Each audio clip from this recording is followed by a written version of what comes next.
Today I am making a very unique Christmas cookie, well, a new Christmas cookie to me. They are Nanaimo bars. If you've never heard of Nanaimo bars, you are not alone. I am melting a stick of butter in here to get a start on my Nanaimo bars. These are actually a no-bake bar, so they're really easy, but they're 3 layers and they look absolutely gorgeous. So Nanaimo is named after a city in Canada, a town in Canada, on the west coast, I think Vancouver Island, British Columbia, the town of Nanaimo, and they are a classic Canadian treat. I'm going to put in 3 tablespoons of cocoa powder and mix that in. And it's kind of funny, when I was researching Nanaimo bars, there's a lot of controversy if you mess with the recipe, and I'm kind of messing with the recipe today, so I hope I will be allowed back across the border at some point. I have Canadian friends, they'll have to tell me how serious this offense might be. So I'm mixing in that cocoa powder into the melted butter. I'm doing this over a double boiler just because I want it to be really easy to dissolve everything. I'm going to follow that up with a 1/4 cup of sugar, give that a mix in, and then I'm going to add a little bit of vanilla paste. But these Nanaimo bars have like a crumb crust, graham cracker crumb crust, but there's cocoa powder in here, so it's chocolatey too. And then they have a buttercream type of a filling, and then on top of that, they also have a beautiful ganache topping. But I'm going to mix it up a little bit and do a kind of a peppermint version because I thought that would be really cute for the holidays. And I have a little bit of peppermint oil for the filling, and I'm going to put some crushed candy canes on top. It's going to be really cute, and I can't wait to dig into these because this is going to be a nice, different kind of a holiday bar cookie. So that's all melted. I want to add a beaten egg. Now, this is what helps bind it, and doing this over a double boiler, this is warm enough that it's going to cook the egg, so it's not going to be raw egg in here, but I just want to mix it up pretty quickly like that. And my egg's not going to curdle. It's low enough of a temperature, but this is starting to thicken right away with that egg in there. Once I've removed this from the heat, then I can add in my dry ingredients. And I'm going to start with a cup of almond flour. This also is a little non-traditional because the recipe for traditional Nanaimo bars calls for flaked coconut. And I don't know if your family is kind of odd about coconut in recipes, but I've also seen some Nanaimo bars that have chopped almonds, so I thought this would be a nice addition to give it that slight sweetness that comes from almond, and also just give it an extra type of filling that would be replaced by coconut if you were using that. And then there's 2 cups of graham cracker crumbs, and then you just mix this all in. Once that's all mixed together, then I'm just going to put it into an 8x8 pan. Now, I've lined my pan with a couple overlapping sheets of parchment paper because I just want it to be really easy to pull out, because when I slice the bars and you see the 3 layers, I want it to be very distinctive and I don't want to have issues. So lining this with parchment paper, and then I'm just going to press it in. Okay, this is pressed in very firmly. I used the bottom of my measuring cup to kind of help me. And then I just need to chill this while I make the middle layer. All right, step 1 is chilling. Step 2, the middle layer, super easy. I have half a stick of soft butter. I've been creaming it with my mixer. And this is kind of the tricky thing because typical Nanaimo bars call for custard powder. A little hard to find around these parts. So I'm using some instant pudding. I have the white chocolate variety. I thought that would be good. You can use vanilla if you want, or if you find custard powder, by all means, use it as well. And then I'm going to mix that in. And because these are going to be peppermint Nanaimo bars, sorry Canada, I'm going to add just a little bit of peppermint extract in here, just like a couple of drops. And if you've ever used peppermint extract, you know it's super, super strong. So very, very cautious with this. And then I need my powdered sugar. I'm going to go in with that.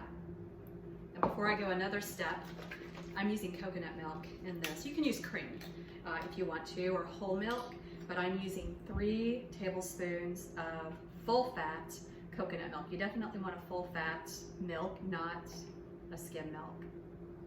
And this is going to give it a really nice buttercream-ish kind of a texture. I'm going to try not to get it all over myself. Okay, layer 2 done. Can see how nice and creamy that is. It looks lovely. And then I'm just going to put it over the layer that's been chilling. and I can smell just a slight hint of the peppermint. You don't want it to be strong because you don't want this to taste like you're sucking on a peppermint candy. Just to have that little essence of peppermint is all you need. Okay, as you can see, I'm trying to spread this around as evenly as possible. And you guessed it, it goes back into chill while I make the ganache layer. Last layer, super easy. This is 4 ounces of dark chocolate, 60% or better, that I melted in the microwave for just a minute with 2 tablespoons of coconut oil. You can use butter if you want to. And then I just kind of give it a really good stir until it's nice and smooth and all the chocolate bits are melted well. Chocolate, always measure by weight, 4 ounces, because if you get chunks or chips or if you grate your own, volume is always different. So you can't say 4 ounces is half a cup. Just do 4 ounces. It just makes life easier, but you know, too much chocolate is never a bad thing. So if you overestimate, I think you're good.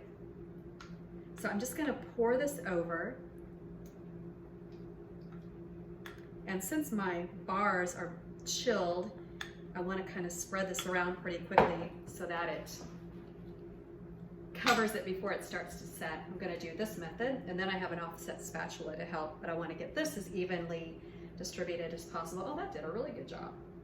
Okay, just kind of like swirl it around there. Get the last little bits of the corners. Nice. I love it. All right, then my last flourishing touch, nod to the peppermint version of these Nanaimo bars, are my crushed candy canes. You can buy this in the stores. You don't have to do this if you don't want the peppermint version, but I just thought it'd be kind of cool. And then you guessed it, we're gonna chill it again, and then we're gonna slice into these. It's gonna be delicious, and they're gonna be so pretty. Are out of the refrigerator. They're all chilled and set and ready to go. The parchment paper made them really easy to pull out of the pan. And so let's give them a cut. I have a damp paper towel because I want nice clean cuts so that you can see those gorgeous layers. But first I'll just cut them right in half. Trying to eyeball. Tim always makes fun of me because I'm not good at gauging what's half and half. I do better if I have something to measure with, but we're not gonna go that direction. So very carefully here, trying to wipe my knife. And got another. Oh man. I'll even take the corner piece because I know it's gonna be good. I'm just gonna cut a little smidge off of this. But you can see those layers.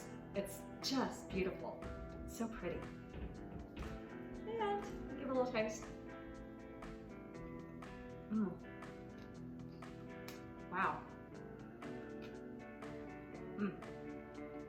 I taste just a hint of the peppermint and then the little crushed candies on top give it some texture.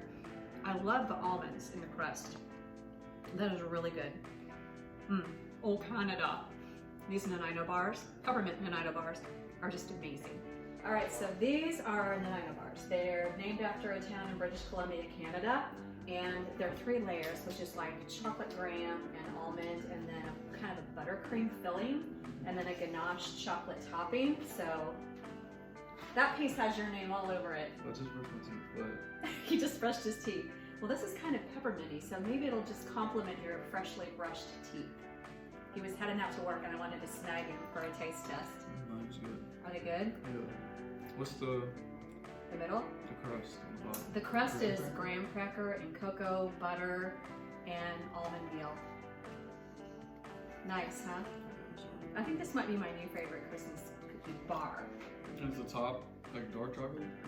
Yeah, it's just melted ganache, chocolate, a little bit of coconut oil to make it very spreadable like that. You like it? Good. All right, Nanaimo bars.